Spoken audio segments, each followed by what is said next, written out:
¿Cómo están todos, chicos? Buenos días. Vamos a iniciar con el capítulo 12, que es el segundo capítulo del dominio 4. Este capítulo se llama Secure Communications and Network Attacks. Los siguientes tópicos los vamos a ver aquí, los que estoy mostrando aquí en pantalla, y vamos a empezar con mecanismos de protocolos de seguridad. Como les digo, empezamos con el primer tópico que habla sobre los mecanismos de protocolos de seguridad, y uno de estos mecanismos hacen referencia a los protocolos de autenticación a utilizar, los cuales están compuestos por PAP o Password Authentication Protocol. Otro adicional es CHAP, que es Challenge Handshake Authentication Protocol, y también EAP, que es el más utilizado en realidad, y vamos a detallar el primero, ¿no? En el primero de ellos, que es PAP, el usuario y la contraseña viajan claro, ¿sí? Fue ampliamente utilizado en conexiones de acceso telefónico como dial-up y redes tempranas.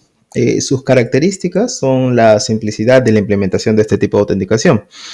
Otra característica era de que se transmitía en texto plano, como les comenté, y tenía un proceso bidireccional simple, es decir, el usuario enviaba credenciales y el servidor las validaba, pero actualmente está obsoleto ya que ha sido reemplazado por los otros protocolos que mencioné, como CHAP y EAP. Probablemente se utilicen en redes antiguas de acceso telefónico en zonas rurales, ¿no? Por la necesidad de mantener la compatibilidad con equipos más antiguos que puedan estar instalados allí. También tenemos otro protocolo de autenticación llamado CHAP, que realiza la autenticación mediante un diálogo de challenge y response, ¿sí? El cual no puede ser repetido. Cuando digo repetido, me refiero a que el challenge response de CHAP está diseñado para prevenir ataques de repetición o replay attacks. Esto significa que cada desafío o challenge que es generado por el servidor es único y cambia en cada intento de autenticación.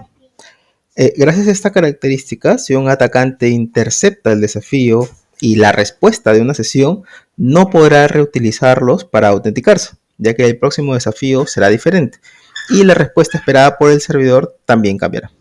Esto añade una capa de seguridad al proceso de autenticación. En este proceso, el servidor envía un número aleatorio, como les comentaba, el challenge, que el cliente combina con el hash de la contraseña para calcular una respuesta. CHAP también vuelve a autenticar el sistema remoto periódicamente durante una sesión de comunicación para verificar la identidad del cliente. Esta actividad es transparente realmente para el usuario, ¿no? El usuario no se da cuenta realmente que estos envíos periódicos se van dando por atrás. Sin embargo, como CHAP se basa en MD5, ya no se considera seguro. Esto lo vimos también en el capítulo 7, por ahí que lo recuerdo. Una versión mejorada creada por Microsoft es llamada Microsoft CHAP versión 2, que utiliza algoritmos más actualizados, ¿no? Agrega la opción de cifrado de sesión y se prefiere sobre el CHAP original. Sin embargo, este CHAP versión 2 también se considera inseguro porque utiliza cifrado DES, ¿sí? Y porque no asegura la identidad del servidor, lo que podría generar un ataque de man in the middle. En unos segundos ya veremos algunos protocolos adicionales que se pueden utilizar. EAP es considerado un framework y no un protocolo de autenticación, ¿sí? Para que lo tengan en cuenta. Es considerado un framework porque soporta múltiples métodos de autenticación, como contraseñas, cifrados, incluso tarjetas inteligentes, y no dependen de un protocolo específico. Algunos métodos utilizan encriptación y otros no, y tiene algunos derivados como LAP, que significa Lightweight EAP, el cual fue desarrollado por Cisco para resolver problemas en TCP/IP, el cual lo vimos en el capítulo anterior, para WPA. Recuerden, como les comento, que esto lo vimos a más detalle en el capítulo 11, ¿no? En el capítulo anterior. Sin embargo, actualmente el EAP no es utilizado. También está Protected EAP, el cual utiliza un túnel seguro para transportar las credenciales de autenticación dentro de una conexión TLS. Es comúnmente utilizado en organizaciones donde se desea proteger la identidad del usuario durante la autenticación. Otro también es EAP SIM, que es una forma de autenticar dispositivos móviles en una red GSM. Cada dispositivo suscriptor recibe una tarjeta SIM que está vinculada a una cuenta. EAP Fast es propiedad de Cisco también y fue pensado para reemplazar el EAP, pero es está obsoleto actualmente, ¿no? EAP-MD5 fue uno de los primeros métodos EAP, ya que utilizaba MD5, pero como comenté hace unos minutos, MD5 se considera vulnerable y también por lo mismo este protocolo está deprecado. EAP-POTP admite el uso de tokens OTP para realizar una autenticación multifactor. También está el uso de EAP-TLS, el cual utiliza certificados digitales para autenticar tanto al cliente como al servidor. Es considerado más seguro que PEAP porque no requiere un túnel protegido separado. ¿Sí? La autenticación se realiza directamente mediante certificados digitales. También está EAP-TTLS, que es un método que permite autenticar a usuarios en una red de manera segura, ya que crea un túnel seguro entre el cliente y el servidor de autenticación utilizando TLS. Ahora, viene la pregunta más obvia. ¿Cuál es la diferencia entre EAP-TLS y EAP-TTLS?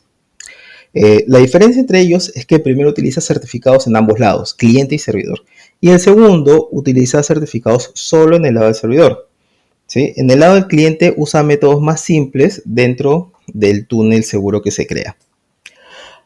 Otro también es EAP IKE versión 2, que utiliza IKE versión 2, que es un componente de IPsec, para establecer una conexión segura y también autenticada entre el cliente y el servidor, asegurando que la comunicación posterior sea obviamente más segura.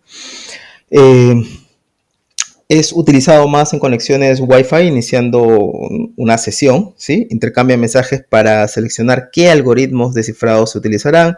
Se autentican mutuamente estos usuarios utilizando certificados digitales. Establecen también un túnel seguro, intercambian llaves y finalmente establecen la conexión y el usuario tiene acceso a la red. Finalmente, EAP-NOV, que es un método de autenticación diseñado para dispositivos de Internet de las Cosas o IoT, que no tienen interfaces de usuarios tradicionales, utilizando un método de emparejamiento fuera de banda para establecer una conexión segura. ¿Y esto cómo se hace? ¿O a qué me refiero con fuera de banda? Pues un ejemplo, ¿no? Si fuera una cámara de seguridad, deberá tener un código QR, ¿sí? El cual escaneará con la aplicación móvil y el servidor autenticará el equipo. Por eso se llama fuera de banda, porque utiliza otro canal para realizar la autenticación. En la guía se hace mención a los puertos, ¿sí? Recuerden que todos los puertos no utilizados, ya sean físicos o lógicos, deben estar deshabilitados. En caso se requieran utilizar puertos físicos, el equipo debe realizar la autenticación respectiva. La calidad de servicio de QoS asegura que las comunicaciones en una red sean eficientes y funcionen bien, incluso cuando hay mucho tráfico, para que los usuarios tengan una buena experiencia que cumpla con los objetivos del negocio. Algunas de las métricas más utilizadas son las que muestro aquí en pantalla, ¿no? Como ancho de banda, latencia, jitter, pérdida de paquetes, interferencia, rendimiento, etc., ¿no? Recuerden que jitter es la variación de la latencia entre paquetes. Como muchos ya saben, Voz sobre IP es una tecnología que convierte audio en paquetes IP para hacer llamadas telefónicas a través de redes TCP/IP. También permite servicios multimedia como audios, videos y chat. Aunque puede usar SRTP para encriptación, esta rara vez es de extremo a extremo, ¿no? Debido a la falta de interoperabilidad entre proveedores y dispositivos. Los servicios de voz sobre IP pueden requerir pasos a través de gateways de voz sobre IP hacia la PSTN, ¿no? Donde la encriptación puede perderse también, haciéndola vulnerable a amenazas como ataques de red y fraudes, ¿no? Muestro en pantalla varios de los conceptos que deben considerar para securizar una aplicación que utilice voz sobre IP. Y recuerden que estos temas también los tratamos en el capítulo anterior, ¿sí? En el capítulo 11. Respecto a los posibles ataques, tenemos el phishing y el fracking. Lo que sucede es que hay individuos malintencionados que pueden usar la ingeniería social para explotar las comunicaciones de voz, ¿no? Especialmente a través de servicios de voz sobre IP que permiten llamadas con identificaciones de llamadas falsas, ¿no? Este tipo de ataque puede afectar a cualquier persona que reciba llamadas. Recordar siempre la importancia de educar a los usuarios en cómo manejar comunicaciones sospechosas y proteger la información sensible. Para ser específico, phishing es un ataque de ingeniería social que utiliza llamadas telefónicas para engañar a los usuarios y obtener información confidencial, como contraseñas o datos de tarjeta. Fracking es el uso indebido de sistemas telefónicos para obtener acceso no autorizado realizar llamadas gratuitas también o manipular redes de telecomunicaciones. O sea, la diferencia entre ellos es que phishing se centra en engañar a las personas mediante llamadas para robar información, mientras que phreaking implica manipular los sistemas telefónicos para acceder o usarlos sin autorización. ¿Sí? Por otro lado, el fraude y abuso en las PBX representa un riesgo para la seguridad de las comunicaciones de voz, ya que permite a individuos malintencionados a evitar cargos por llamadas y manipular estos sistemas para ocultar su identidad. Es decir, es el uso no autorizado de sistemas PBX para realizar llamadas fraudulentas, acumulando costos a la víctima. Las medidas contra este tipo de fraude incluyen controles lógicos, cambiar configuraciones por defecto, como usuario y password, también controles administrativos y físicos, así como la implementación de políticas de uso que sean adecuadas y la formación de usuarios en seguridad de las PBX.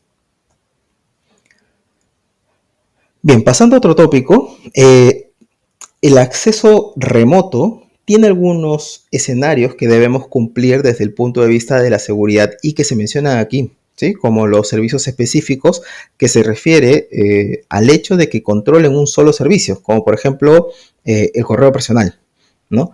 El control remoto brinda acceso a todo un sistema. A eso hace referencia esta parte de control remoto.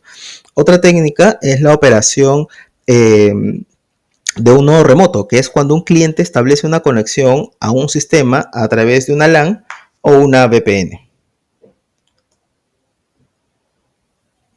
También se debe considerar la seguridad en las conexiones remotas, ¿sí? Como por ejemplo el acceso remoto autorizado, que implica que cada usuario debe autenticarse antes de ingresar a una red remota, así como restringir el acceso remoto solo a las personas que realmente la necesitan y finalmente se debe encriptar la comunicación remota para evitar intercepciones. Planificar una política segura de acceso remoto implica definir estos ítems que estoy mostrando aquí en pantalla, ¿no? Como por ejemplo la tecnología de acceso que se va a utilizar, ¿no? Como puede ser, no sé, modem PSTN, tecnología DSL, liceas, etc., ¿no? Por otro lado, se debe proteger la conexión, como ya lo habíamos mencionado, utilizando canales encriptados con TLS, por ejemplo, y se debe proteger la autenticación utilizando protocolos seguros de autenticación como PAP, CHAP o EEP, como ya he explicado hace unos minutos, ¿no? La capacidad de usar acceso remoto o establecer una conexión remota debe ser controlada de manera estricta. ¿Sí? Puedes controlar y restringir el uso de la conectividad remota mediante filtros, reglas o controles de acceso basados en la identidad del usuario. ¿Sí? También basados en la identidad del equipo, en el protocolo, en la aplicación, el contenido, incluso hasta la hora del día, ¿no? Es decir, como resumen, se debe establecer una política donde se detallen todos estos parámetros que estoy indicando aquí.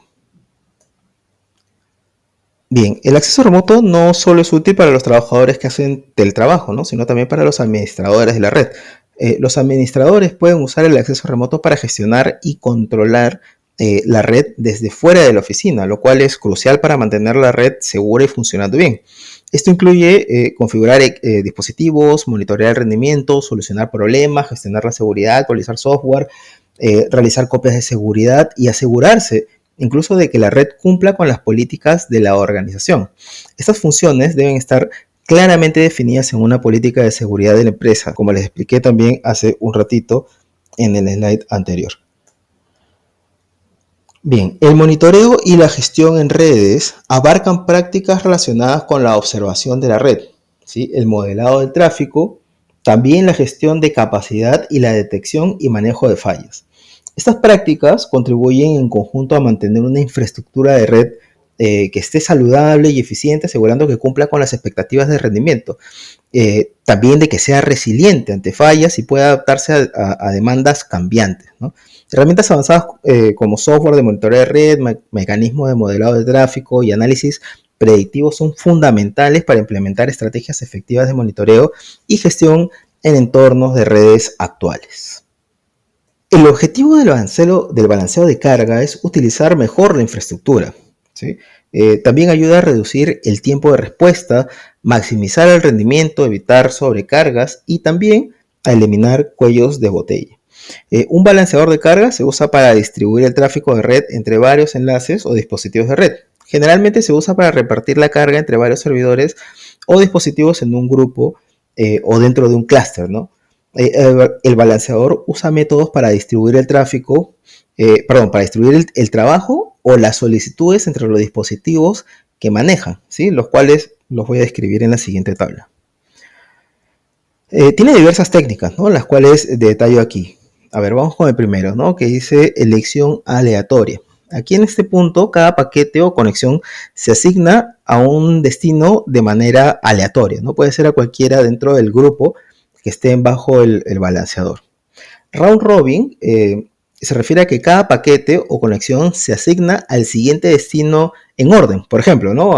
Primero al número 1, luego al número 2, luego al número 3, al 4, al 5, ¿no? Y así sucesivamente, ¿no? Y si digamos que el número de dispositivos es 5, entonces nuevamente empezará otra vez 1, 2, 3, 4, 5 y así sucesivamente, ¿no? El monitoreo de carga implica que cada paquete o conexión se asigna a un destino basado en la carga actual o la capacidad de los objetivos, ¿no? El dispositivo que tiene la carga más baja recibe el siguiente paquete o la conexión que está por ingresar. La preferencia preferencia o ponderada, ¿no? Acá cada paquete o conexión se asigna a un destino basado en una preferencia subjetiva, ¿no? O diferencia de capacidad conocida. Por ejemplo, si el sistema 1 puede manejar el doble de capacidad de los sistemas 2 y 3, la asignación sería 1, 2, 1, luego 1, 3, y ahí sería 1, 2, y ahí sería 1, 3, y así sucesivamente, ¿no? Menor número de conexiones, ¿no? O tráfico o latencia. En este punto, cada paquete o conexión se asigna a un destino basado en el menor número de conexiones activas que tenga cada dispositivo, ¿no? O a la menor carga de tráfico o latencia, ¿sí? Otro es basado en la localidad, ¿no? Que es geográfico. Cada paquete en este punto o conexión se asigna a un destino basado en la distancia relativa desde el balanceador de carga hacia el destino, ¿no? Utilizando que es utilizado cuando los miembros del clúster están separados geográficamente o a través de múltiples saltos de enrutadores. El otro es basado en la localidad, ¿no? En el que cada paquete o conexión se asigna a un destino basado en conexiones previas.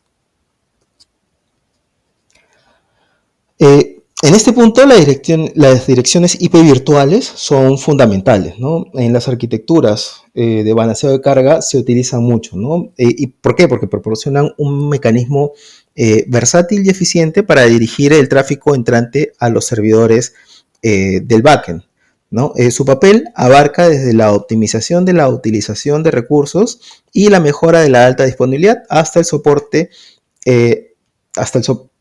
claro, que soporta escalabilidad, ¿no? Y balanceo de carga global de servidores. Bien, pasamos al tópico de seguridad del correo. El correo usa servidores SMTP para enviar y recibir mensajes, y los clientes usan POP3 o IMAP para acceder a sus correos. Es esencial configurar una autenticación robusta en los servidores SMTP para evitar convertirlos en retransmisores abiertos. A lo que me refiero con retransmisores abiertos es que un servidor SMTP mal configurado pueda permitir enviar correos electrónicos a cualquier destinatario sin verificar que el remitente esté autorizado para usar el servidor. Esto significa que cualquiera, incluidos los atacantes, puede usar el servidor para enviar correos, lo que lo convierte en una herramienta ideal para spam.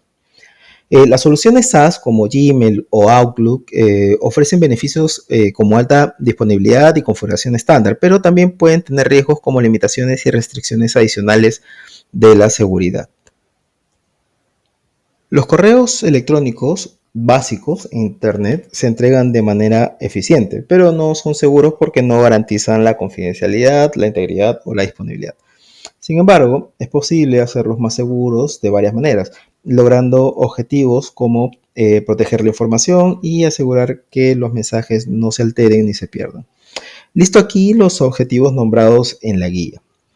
Las políticas de uso aceptable del correo electrónico en una organización indican qué se puede y qué no se puede hacer con el correo electrónico de la empresa. permiten correos electrónicos profesionales y algunas personales, pero prohíben usar el correo para negocios personales, por ejemplo, enviar mensajes ilegales, inmorales, ofensivos o cualquier actividad que perjudique la productividad o la imagen de la organización. Igualmente, listo aquí, ¿qué consideraciones se deben tener al momento de crear las políticas? El control de acceso al correo electrónico debe asegurar que solo los usuarios autorizados accedan a su propio correo, garantizando de esa forma la privacidad. Es importante que los usuarios sepan si sus correos son privados y si es que se almacenarán o también si es que se revisarán. ¿Sí? Las políticas de retención de correos varían y deben ser comunicadas a los empleados, incluyendo el tiempo de almacenamiento y los posibles usos de los correos.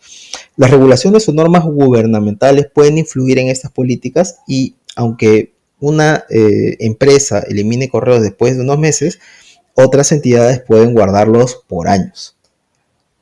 El correo electrónico puede tener varias vulnerabilidades, ¿no? Falta de cifrado, riesgo de interceptación, entrega de códigos maliciosos, soporte para scripts peligrosos, falta de verificación de la fuente, posible modificación en tránsito, ataques de negación de servicio, ¿no? O DOS, tormentas de correos o tormentas de spam, ¿no? Estas debilidades pueden comprometer la seguridad, la privacidad e integridad del correo electrónico.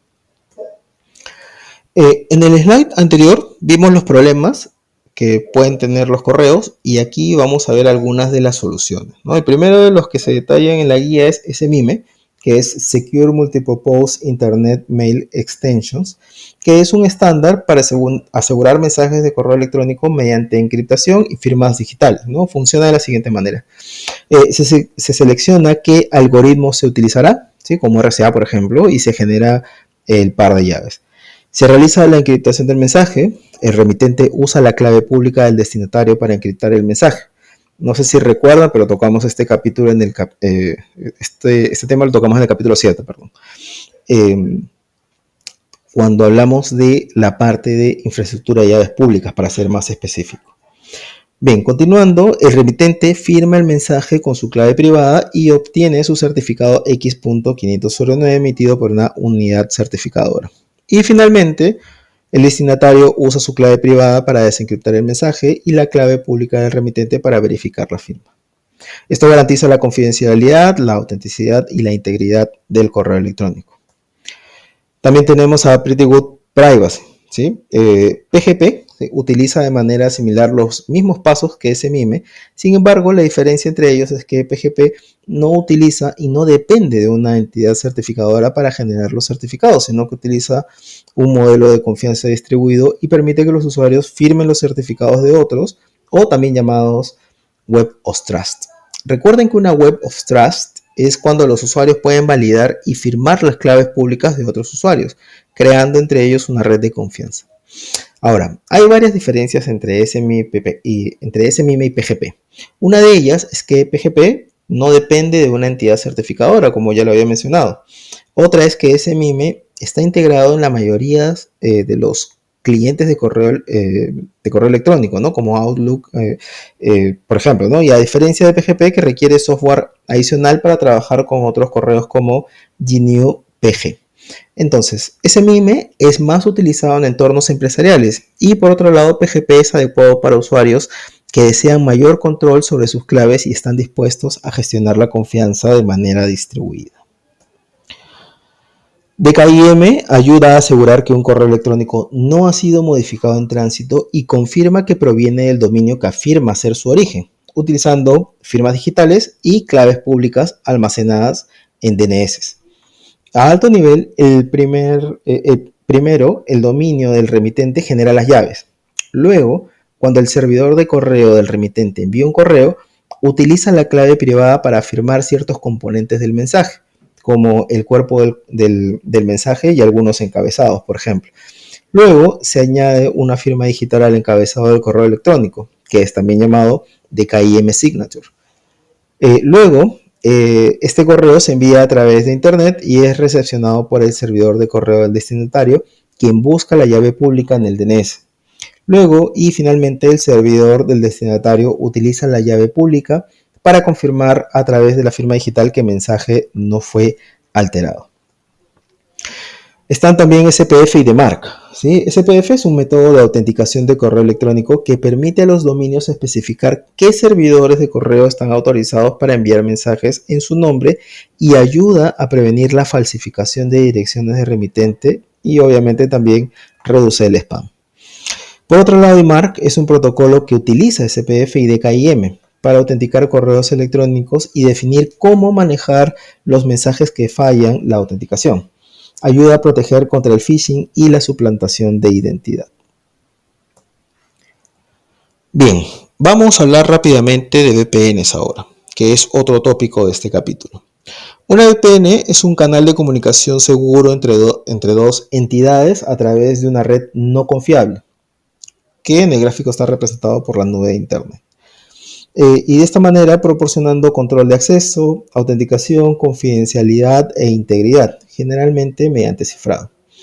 Las VPN conectan redes o sistemas individuales y protegen aplicaciones que usan protocolos vulnerables, ¿no? Aunque no garantizan la disponibilidad, se utilizan para acortar las restricciones geográficas.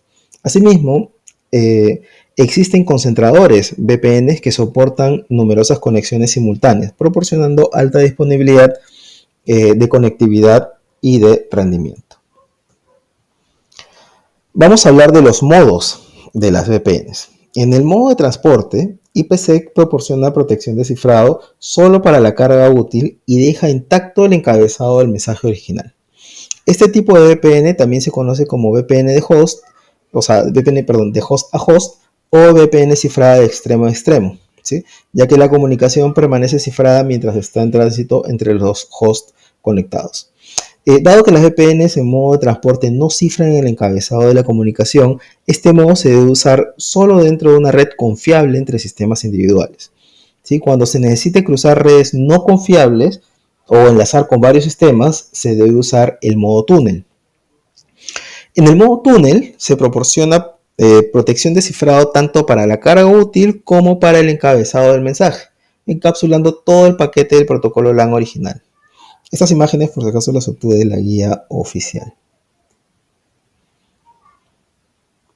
Hay dos posibles configuraciones que se pueden hacer. El primero es un llamado split tunnel o túnel dividido, ¿sí? Que permite que un sistema cliente conectado a la VPN acceda simultáneamente a la red de la organización y a Internet directamente.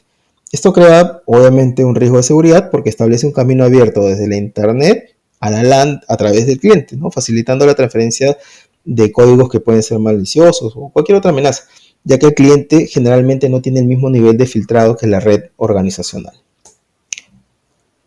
Otro tipo de configuración es el llamado full tunnel o túnel completo, el cual envía todo el tráfico del cliente a través de la VPN hacia la red de la organización, donde es obviamente filtrado y gestionado por la infraestructura de seguridad de la organización antes de ser redirigido a Internet. Esto asegura que todo el tráfico esté protegido y monitoreado por las medidas de seguridad de la organización. Hablaremos de los protocolos VPNs más comunes también.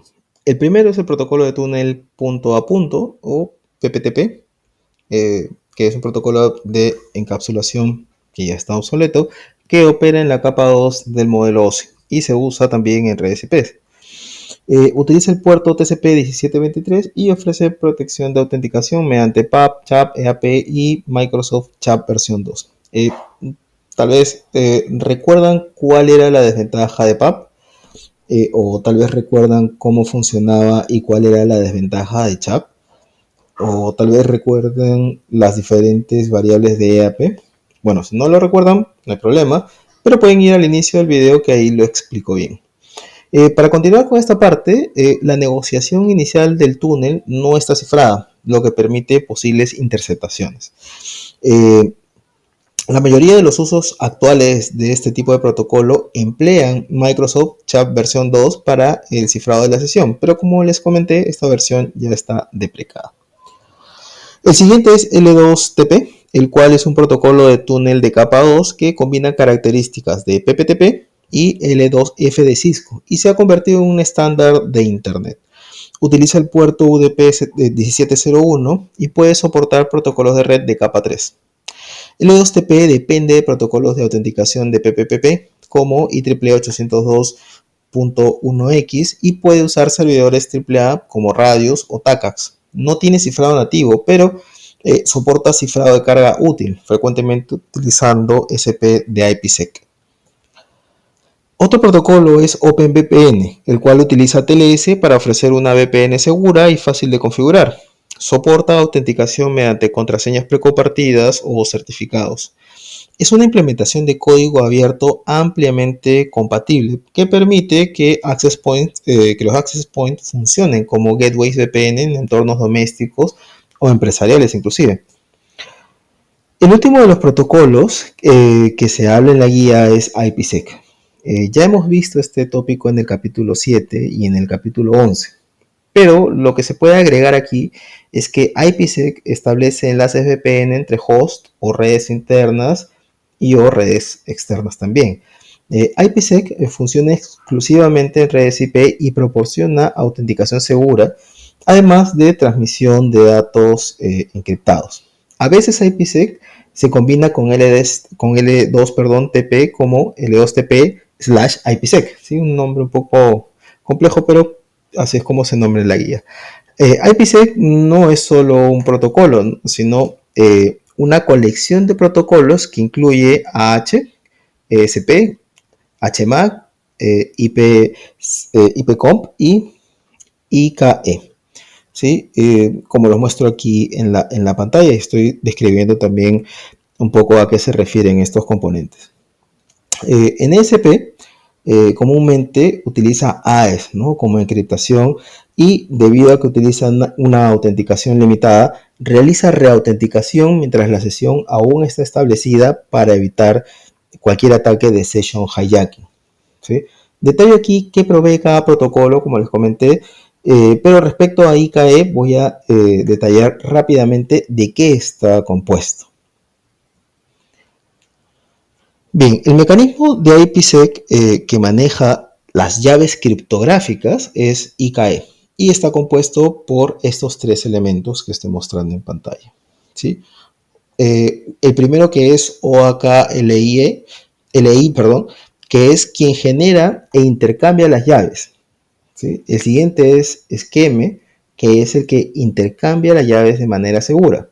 Ahora, tal vez ustedes se preguntarán, pero Oakley, ¿no? O AKLI también lo hace. ¿Cuál es la diferencia? ¿No? La diferencia es que Scheme agrega una capa adicional de seguridad, ¿sí? Complementa al primero, ¿no? Agregando un tipo de envoltura digital al mensaje que se genera.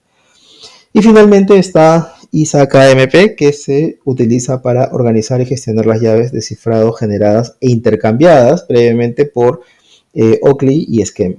Como lo mencioné en el capítulo 7 también, cada VPN IPsec utiliza dos asociaciones de seguridad, una para transmisión cifrada y otra para recepción cifrada.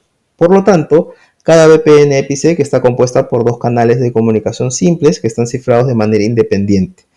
El uso de dos asociaciones de seguridad por VPN por ISA-KMP es lo que permite a IPsec admitir múltiples VPN simultáneas desde cada host. Bien, ahora pasamos al siguiente tópico, que es switching en Virtual LANs. Un switch es un dispositivo de red que conecta varios dispositivos en una misma red local, una LAN, ¿sí? Y permite la comunicación entre ellos, ¿no? A diferencia de un hub que envía datos a todos los dispositivos conectados. Por ejemplo, en este caso, un switch dirige los datos solo al puerto de destino, mejorando así el rendimiento, ¿no? Y reduciendo el tráfico que sea innecesario. Un switch opera de la siguiente manera, ¿no? La primera, que es learning, que aprende las direcciones MAC de los dispositivos conectados observando el origen de los paquetes que recibe y las guarda en una tabla de direcciones MAC. Otra forma es forwarding, ¿no? Cuando recibe un paquete, consulta su tabla MAC para reenviarlo al puerto correcto que corresponde a las direcciones de destino.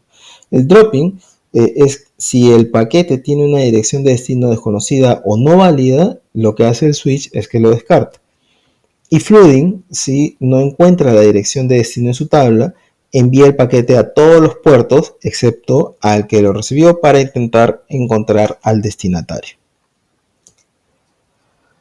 Las redes de área local, o LANs, o también llamadas Virtual LANs, son segmentaciones creadas por el switch, ¿sí? De manera predeterminada, todos los puertos en un mismo switch están dentro de la VLAN 1. Sin embargo, esto va cambiando a medida que se crean las nuevas VLANs. Las VLANs pueden crearse en función de la dirección MAC del dispositivo, el direccionamiento IP por subred, los protocolos especificados también, o por la autenticación. La gestión de VLAN se utiliza comúnmente para distinguir entre el tráfico de usuarios y el tráfico de gestión. La VLAN 1, la VLAN predeterminada, suele designarse como la VLAN para el tráfico de gestión. Ahora veamos algunas ventajas que tienen las VLAN, ¿no? Uno de ellos es la segmentación de red lógica, ¿no? Que permite dividir una red sin alterar su topología física, controlando el tráfico de manera lo más eficiente posible. Otra ventaja es que mejora la seguridad. ¿Y cómo hace eso? ¿No? Al aislar el tráfico entre segmentos de red, se reducen las oportunidades de acceso no autorizado y la vulnerabilidad ante sniffers. Otro es el control de tráfico, ¿no? Que restringe el tráfico de difusión o el tráfico de broadcast, ¿no? Entre segmentos, lo que ayuda a prevenir tormentas de broadcast, como les comentaba, ¿no? La facilidad de implementación, son fáciles de configurar y tienen bajo costo administrativo. Otra ventaja es el rendimiento mejorado, ¿no? Permiten controlar el tráfico y priorizarlo para mejorar el rendimiento de la red. Aislamiento de puertos, ¿no? Las VLAN privadas o aisladas permiten que los dispositivos se comuniquen solo entre ellos y a través de puertos específicos, ¿no? Que es bastante útil en entornos como, no sé, como hoteles, por ejemplo. Bien, algunas desventajas de las VLANs son las que estoy mostrando aquí en pantalla, ¿no? Como la dependencia de routers o switches de capa 3, ¿no? La comunicación entre VLANs requiere una función de enrutamiento que puede ser provista por un router externo o un switch de capa 3. Otra desventaja es la complejidad adicional, ¿no? Si bien son fáciles de implementar, la gestión avanzada de VLANs puede ser compleja, especialmente en entornos grandes, ¿no? De muchísimas VLAN que también estén o que puedan estar virtualizados, ¿no? Limitaciones físicas en algunos casos, ¿no? Por ejemplo, ¿no? Implementaciones donde los switches son solo de capa 2, las VLANs no pueden realizar funciones de enrutamiento. Y por último, tenemos riesgos de mala configuración, ¿no? Una configuración inadecuada puede resultar en filtraciones de tráfico o problemas de rendimiento. Por otro lado, está la VXLAN, que mejora las conexiones entre la capa 2, que es el enlace de datos, la capa de enlace de datos, y la capa 3, que es la capa de red, ¿sí? Y proporciona, ¿sí?, algunas de las siguientes funciones que estoy mostrando aquí, ¿no? La primera, que es extensión de redes de capa 2 sobre capa 3. Y lo que hace aquí la VLAN es que permite que una red de capa 2, como una VLAN, se extienda sobre una infraestructura de capa 3, ¿sí?, facilitando la interconexión de redes locales que están separadas o dispersas geográficamente.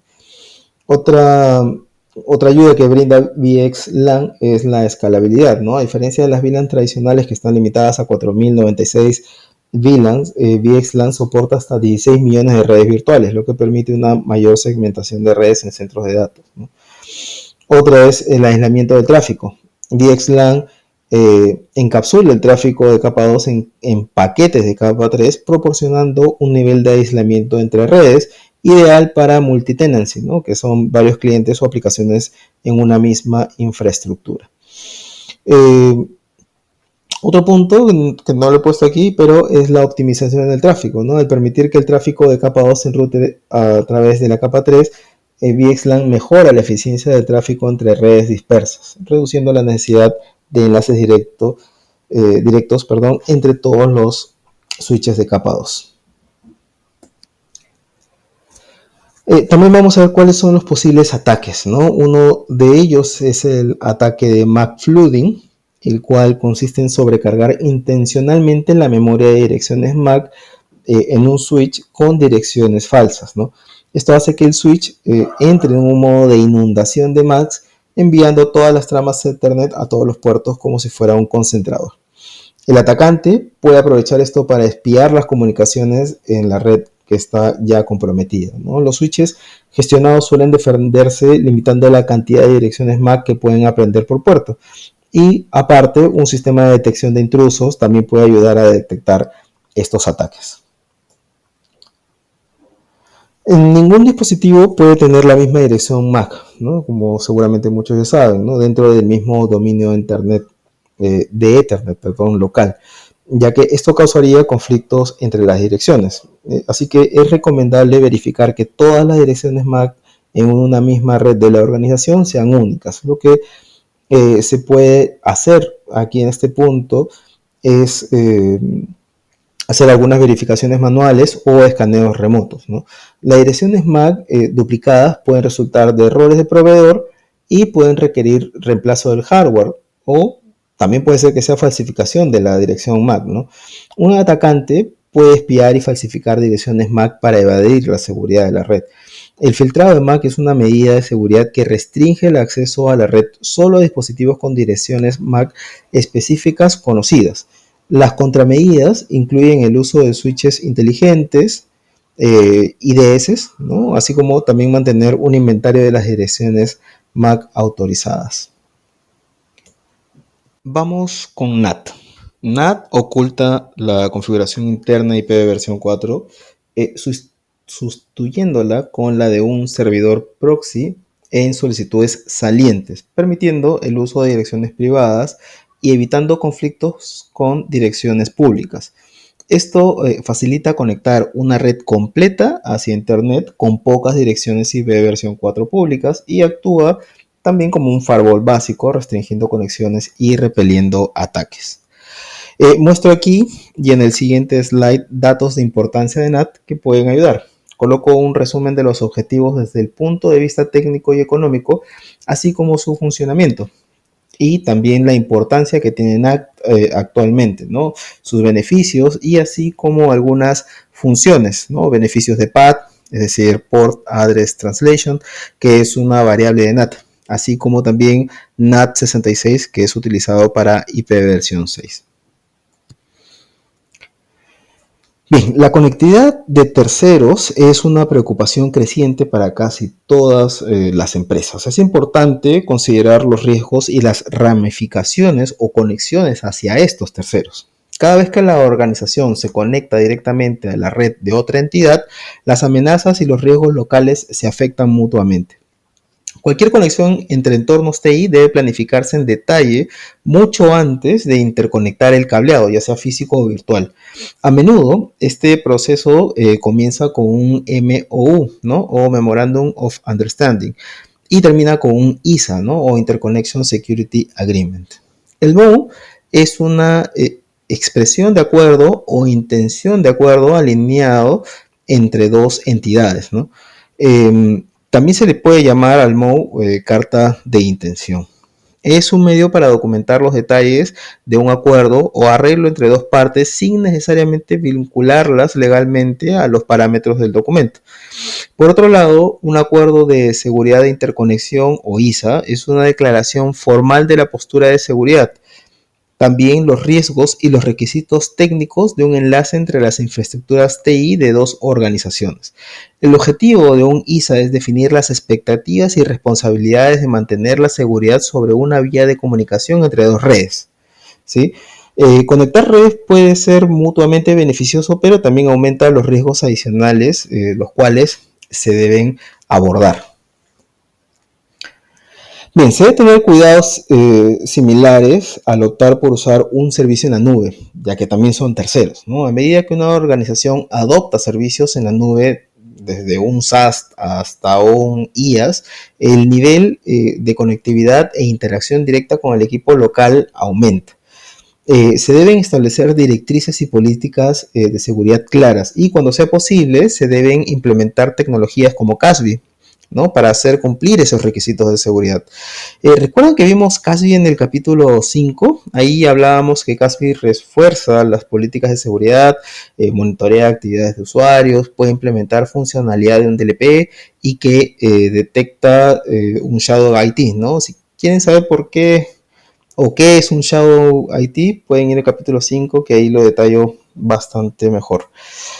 Bien, en el contexto de la conectividad de terceros, que involucra proveedores de telecomunicaciones y que brinde soporte de hardware que se utiliza para la conexión, entran en juego varias consideraciones clave. ¿Sí? Los proveedores de telecomunicaciones juegan un papel central en la conectividad WAN porque ofrecen servicios como líneas arrendadas, también brindan servicios como MPLS y o servicios de VPNs, ¿no? Como lo estoy mostrando aquí en el slide. El soporte de hardware es igualmente vital para la conectividad SD-WAN, ya que involucra el soporte de componentes como enrutadores y o conmutadores. MPLS, por otro lado, incorpora características de calidad de servicio, ¿no? O QoS, abordando requisitos de rendimientos específicos por cada parámetro, como la latencia, el jitter, etcétera, ¿no? Los cuales detallé hace unos minutos. Vamos a ver algunos ataques a la red. Uno de ellos es el eavesdropping, que es un ataque donde un intruso intercepta comunicaciones para capturar información sensible, como credenciales o datos privados, sin el conocimiento de las partes involucradas.